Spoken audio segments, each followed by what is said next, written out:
Opening this parliamentary session, China's leaders seem determined to develop the kind of military machine that befits the world's second biggest economy. As delegates gathered, it was announced military spending would increase by 12%. That's despite the current national drive to save money. Last year, we made solid progress in strengthening national defense. This has increased our military capacity. The extra budget will be used to modernize China's armed forces, raise living standards among service personnel, and develop more capabilities to fight what the government calls terrorism and natural disasters. The United States has announced recently that it's cutting back its armed forces, but its military spending still outranks China's. And the prospect of a rapidly expanding military will cause alarm with China's neighbors. Japan, in particular, is locked in a territorial dispute with China and recently announced its own 3% rise in military spending. But economic and social reform will also dominate the coming days of deliberation, with a commitment to continue China's current 7.5% growth rate. Ultimately, stable growth will ensure that urban and rural incomes increase and people's lives improve. With a promise to bring millions more people out of poverty, the government says it will do so while tackling the double downsides of pollution and corruption.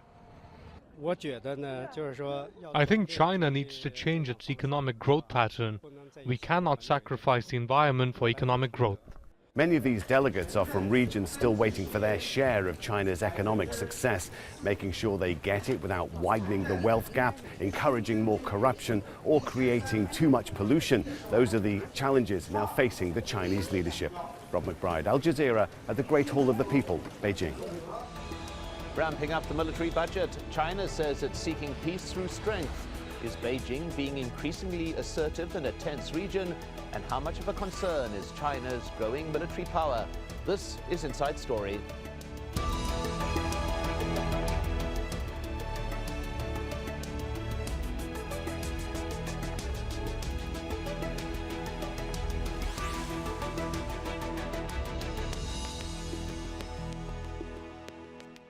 Hello and welcome to the program. I'm Mike Hanna. Turning pledges into policy, China announces sweeping reforms at the opening of its annual parliamentary session, and it's unveiled a huge boost to its defense budget, increasing it by 12.2%. As Rob McBride now reports, it's the biggest military hike in 3 years, making China's military spending now second only to the United States. Opening this parliamentary session, China's leaders seem determined to develop the kind of military machine that befits the world's second biggest economy. As delegates gathered, it was announced military spending would increase by 12%. That's despite the current national drive to save money. Last year, we made solid progress in strengthening national defense. This has increased our military capacity. The extra budget will be used to modernize China's armed forces, raise living standards among service personnel, and develop more capabilities to fight what the government calls terrorism and natural disasters. The United States has announced recently that it's cutting back its armed forces, but its military spending still outranks China's. And the prospect of a rapidly expanding military will cause alarm with China's neighbors. Japan, in particular, is locked in a territorial dispute with China and recently announced its own 3% rise in military spending.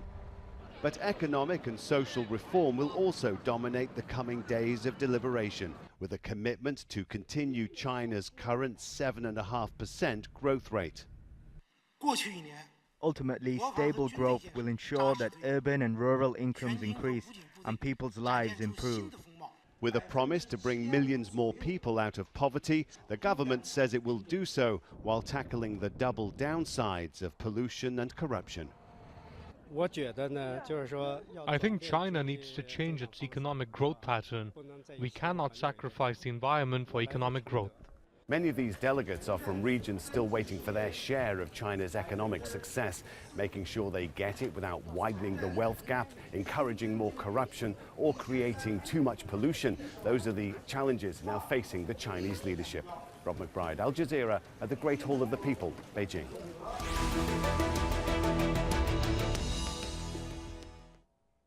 Well, Beijing's defense spending could match that of the US by the 2030s. But the big focus for China is improving its capabilities and expertise so that it can match its superpower rival. What does that mean? The number of active army personnel, 1.6 million, stayed the same between 2012 and 2013, while the number of Navy personnel decreased from just over 255,000 to 235,000. That's in line with the percentage of money spent on personnel. China's personnel costs account for just 30% of its total military budget. The same figure is 44% for Japan and 45% for India. So where is the money going? Well, China is spending more money on procurement. It's increased the number of its submarines from 61 to 70, and it's seen a big increase in the number of its combat aircraft from 1,903 to 2,193. Well, now let's bring in our guests. In Beijing, Willem van Kemenade, China analyst and author of the book China, Hong Kong, Taiwan Inc. The Dynamics of a New Empire. In London, Roderick Wai, associate fellow with the Asia program at Chatham House. And in Washington, D.C., Bonnie Glaser, senior advisor for Asia in the Freeman Chair in China Studies. Welcome to you all. Let's begin with Willem van Kemenade in Beijing. Is this increase in defense spending a surprise? Not at all. There has been a regular annual increase. The increase this year is over 12%. That's a bit more than last year. But the unique thing of China's defense expenditure, it's always the final amount without any specification. So you don't know exactly what it is for. And experts, international experts, always guess that the real expenditure is much higher. Some say as much as 50% higher. Well, Bonnie Glaser, your view about the size of this increase? We have seen regular increases in military spending before, just not for in recent years, though. Is there something unusual in this, do you believe? No, I don't. Under Jiang Zemin, the annual average increase was over 16%. Under Hu Jintao and his 10-year rule, the average annual increase was 15%. So this year's 12% increase, yes, a little bit more than last year, but China's economy continues to grow. Therefore, defense spending continues to grow. China's defense spending is somewhere between 1.5% and 2% of its GDP, which is still considerably less than the United States. Of course, in absolute terms, it's a large economy, and so it's a large amount. But I do agree that China is not very transparent about how it allocates these funds. What is it spending on personnel? What is it spending on procurement and other parts of the military budget? And there are things that China excludes from the military budget as well. Well, we're going to get onto that particular point, particularly that of domestic security, in a little while. But let's just go to Roderick Wai in London to discuss this point of transparency, which both our guests have already brought out, that the speculation is that the defense spending is actually much higher than what we see in the budget. Your view? It has always been estimated that China's real defense spending is considerably greater than what we see in the budget, and that is always going to be the case. China talks a little bit about transparency, but actually expenditure on military programs remains highly secretive. Exactly what the Chinese are developing remains state secret. So we know not very much about what the key elements of China's military development are, but we do know that the expenditure is going to increase regularly. I mean, China has made a clear commitment to itself for that. Willem van Kemenade, what we have heard from the Chinese leadership is the intent to modernize, the intention to create technological advances within the army, within the Navy, within the Air Force. We've seen the increase in number of fighter jets, for example. This is part of a wider process, is it? Not just modernizing an economy, but also modernizing a defense force as part of this process. Oh, definitely.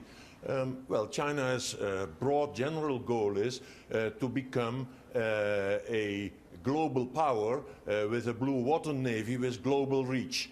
That's in the first place. And the goal of China is, you know, the former Soviet Union, Russia, has its near abroad problem. China has its nearby sea problem. It wants to reduce and eventually remove the large-scale US presence from its nearby seas. Therefore, it has introduced its first aircraft carrier and recently announced that it will build a second one.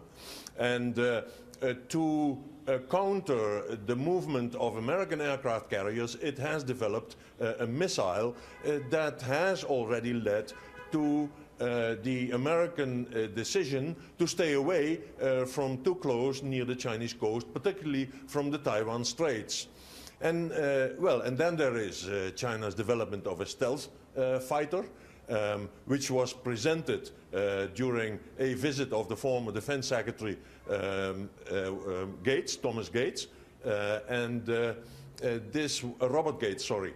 And so, yeah, there is introduction of new, highly advanced hardware on all fronts. Well, Roderick, why?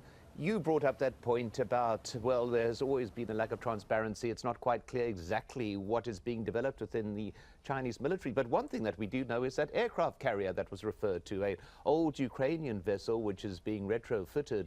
But certainly this would appear to be more smoke and mirrors in this particular case than actual military or naval threat on the waters, would it not?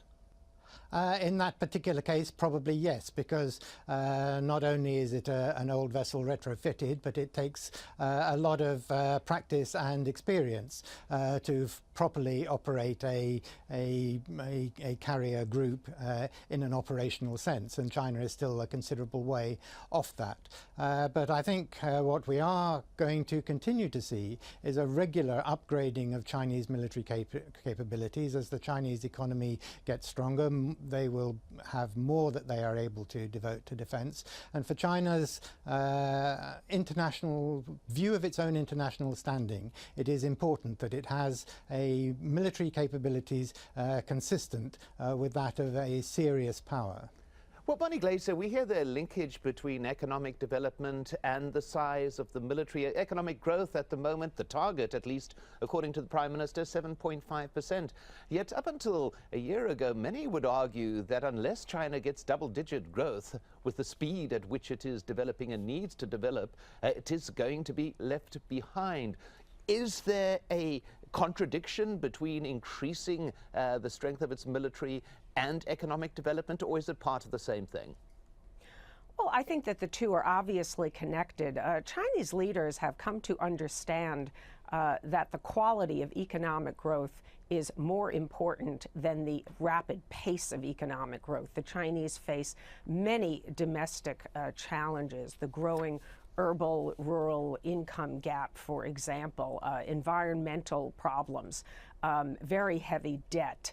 And they recognize that growth is going to slow a bit while they readjust their economy to rely less on investment in particular and more on domestic consumption. At the same time, they are trying to keep growth rates at 7.5%. There are some economists who think that that will be a bit challenging, that they may actually dip even slower. But I think that we'll probably see the military spending continue to be about the same percentage of GDP growth. That is, it's 1.5% of the official announced defense budget, but believed to be probably around 2% or maybe even a little higher. I'd like to just add something to one of the other speakers' comments, and that is that the counter-intervention strategy that China has in its near seas is, of course, only in wartime. In peacetime, China is not seeking to bar the United States from operations in most of the seas, the exception, of course, being its 200-mile EEZ, where it's interfering with some of U.S. surveillance operations. And the United States continues to sail in all of these seas, including in the Taiwan Strait, where it conducts regular freedom of navigation missions. Well, at this point, let's just take a look at the geopolitical situation. China's growing military power is making many of its rivals nervous. Beijing and Tokyo are engaged in an increasingly tense dispute over the Senkaku Islands in the East China Sea. Japan controls the islands, but China claims them. And of course, the continued policing of the East China Sea by the US for Japan isn't doing much to mend already tense relations between the superpowers. China is also involved in maritime disputes with several other neighbors, including the Philippines and Vietnam. And one-time Cold War rivals Russia and China have pledged to strengthen their cooperation on foreign policy, but border tensions periodically reappear. Well, just to stay with you, Bonnie Glaser, some have described this increase in spending as a sign of China's determination to reposition itself strategically, to improve its strategic positioning. Now, you are contending that this is wartime postures. This is not necessarily what China is looking at on a day-to-day basis? Well, surely China has reason to have a strong military in peacetime. It might have to conduct evacuation operations, as it did of its own people, over 30,000 of them in Libya. It conducts military diplomacy. It's even involved in the Gulf of Aden in anti-piracy operations. That is certainly true. China has enunciated its leader, Xi Jinping, the Chinese dream, which is the rejuvenation of the Chinese nation, to restore China to its rightful place in the world. And that includes having a strong military. But I think the real concern of the international community should not just be the amount that China is spending on its military, but it's how it's using its military, and I would add its law enforcement ships, its Coast Guard, which it is at times using to intimidate and bully its neighbors, including Japan, the Philippines, and Vietnam. So I think that more needs to be done by the international community. One, certainly to promote China to be more transparent about how it's spending this money, but really secondly, to engage China in serious discussions about code of conduct, operational safety, and ways to ensure that China will observe international laws and norms and be more of a positive contributor to peace and security in its region as well as globally. Well, Roderick, why, staying with that particular point, what we haven't mentioned yet is the domestic security budget, quite simply because it's not clearly known. It is done on a regional basis rather than national. Not great clarity about what is a massive budget, one of domestic security. Is this intentionally kept underneath the wraps? Nothing in China, nothing on that sort of scale is done accidentally. Of course, China doesn't want to broadcast too openly the extent of its spending on domestic security, but it is believed to be at least equal to that on sort of major, if you like, external defence. Internal security covers a vast range of different things, from normal policing to China's control, exercising its control in Tibet and in Xinjiang, to policing of dissidents. There's a whole range of activities that come under that national domestic security agenda. And of course, for the Chinese leadership, maintaining control in China China and maintaining the party's power is if one of, if not the most important single goal that they seek to achieve. So it is no surprise that spending on domestic security is big and substantial and is likely to remain so. Well, Willem van Kemenade, let's just broaden this out a little bit. We are now seeing a year of Xi Jinping being in power, the modernizer, the once-in-a-decade change in leadership that we saw at the beginning of last year. Here we've got the beginning of the parliamentary session. Here we see a military budget. Is there a change? Is the reform-minded leader all that he pledged to be? Well, there is speculation that Xi Jinping has given the military a freer hand because, well, he wants to support in consolidating his own political position as General Secretary and as Head of State. And therefore, the assumption is that there is a shift towards a more hardline policy. Hardline generals, many of them young, are free to advocate hardline views in the media, and this all leads to speculation that China is indeed adopting more hardline policies in the East China Sea with Japan, in the South China Sea with the Philippines and Vietnam, and with India, and at the same time, expanding its presence, its naval presence worldwide, as far as the Magellan Strait in the southern tip of Latin America. Roderick, well, your view on that particular point. Is the political leadership looking to the military for support? Is the payouts of the budgets part of an internal solidifying of a political base by getting or ensuring military support? Xi Jinping has been probably more successful, certainly than his predecessors, in establishing his control over the Chinese political system more quickly and more thoroughly. We saw a couple of years ago now the Bo Xilai case, and we are now hearing about the possibility of the public disgrace of a former Politburo Standing Committee, Zhou Yongkang. Now, to achieve sort of political dominance, he needs to get political supporters. One of the key institutions in China is the military, and he certainly seems to have an effective working relationship with the military. How much he is allowing the military their head, encouraging hawkish behaviour, I think is a matter of debate. Personally, I don't see it that much. You hear certainly hawkish military voices, but you hear those in many places, and what we are hearing from China increasingly is different voices, not simply the single voice of the central leadership. Well, Bonnie Glaser, on that particular point, not simply the single voice of the central leadership, do you believe that what is happening, or what has happening in the short year that Xi Jinping has been in power, is perhaps an increasing breadth of the political debate, the national debate within China, as to what kind of a country it is going to be in the future?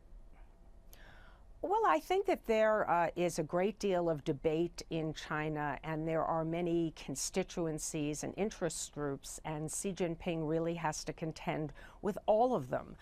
We have state-owned enterprises that are fighting to maintain their position. There is public opinion, which has been educated and influenced to actually support a much harder line abroad. There's certainly public opinion complaining about some of the domestic policies as well. And then there are, of course, I think even different voices within the military. But I think that overall, we have a growing view in China that the time has come to stand up for Chinese interests, to right the wrongs of the past. And the Chinese people have been educated, inculcated to remember the century of national humiliation that dates back to the Opium War. the invasion and mistreatment of China by foreigners, including many countries, but particularly Japan.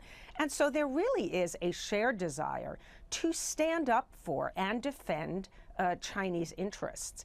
And this is not something that is just pushed by the military, but is really pressed by almost all of the constituencies in China. And Xi Jinping wants to use this nationalist fervor to strengthen, consolidate his position, but he also has to channel it appropriately. And I think that that will be a difficult path for him to pursue in the future.